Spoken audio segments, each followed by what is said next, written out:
I've said many times before that living with diabetes doesn't make me an expert. You know, I don't have medical training. I am not great at this, admittedly, but I do the best that I can, and that's all I can really do.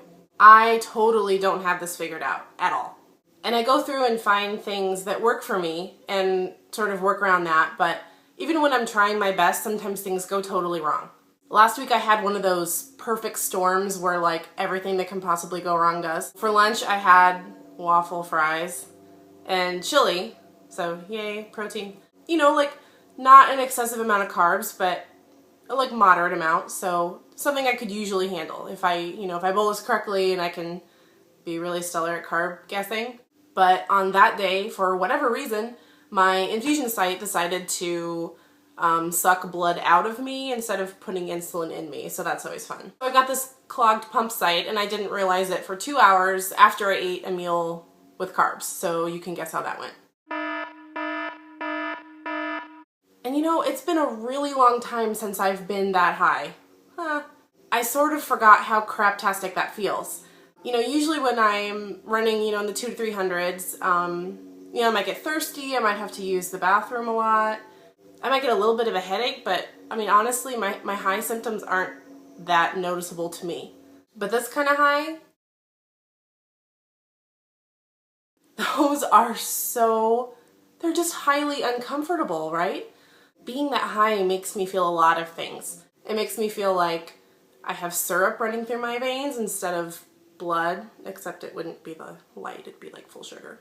I got so sleepy, and this happened while I was at work, so I felt like, hey, can I just like crawl under my cubicle desk and just like take a nap? High blood sugars like that make me totally grumpy and cranky. Like, it will take nothing to set me off. I see you looking at me. Can you see that? He's judging me. I will cut you. I'd just like to point out that no lions were harmed in the making of this video. He's good.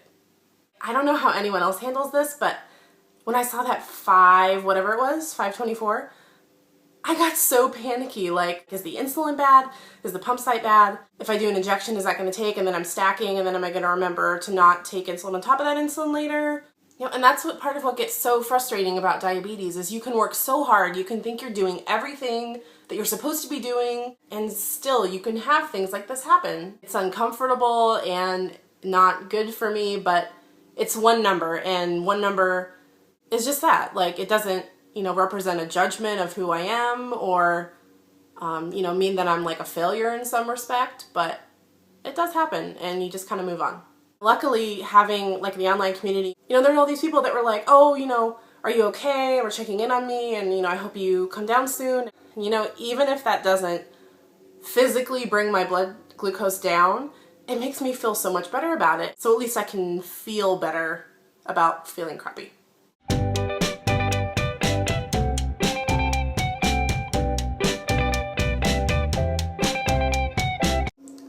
That awkward moment when you want to record a vlog and your neighbor decides to start mowing. And then my Dexcom said, oh, hi. I wonder what other kind of hijinks I could get into. I want to put a joke in this, but it needs to be hilarious and I can't think of one. And now you can say you have a friend in a high place.